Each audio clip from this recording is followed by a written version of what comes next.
হুর মানে কি? যে সমস্ত নারীকে আল্লাহ তাআলা জান্নাতে সৃষ্টি করেছেন তাদেরকে বলা হয় হুর। জান্নাতের রমণীদের আল্লাহ তাআলা জান্নাতি পুরুষদের জন্য উপহার হিসেবে রেখেছেন।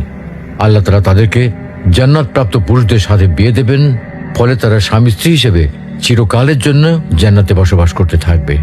মহান আল্লাহ বলেন, كذلك وزوجناهم بحور عين আর আমি তাদেরকে বড় চোখ বিশিষ্ট হুরদের সাথে বিয়ে দেব।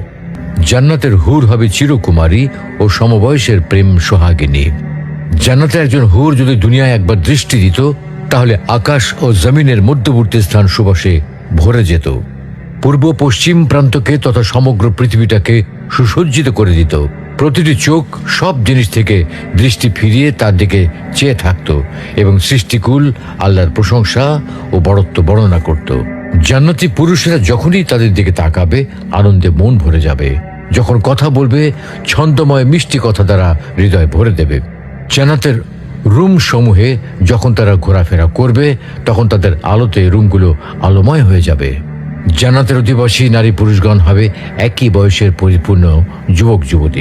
জান্নাতের হুর যখন তার স্বামীর চেহারার দিকে তাকাবে, তখন তার হাসিতে জান্নাত আলোময় হয়ে উঠবে। যখন তারা স্বামীর সঙ্গে কথা বলবে, তখন কতই না সুন্দর হবে সেই কথোপকথন।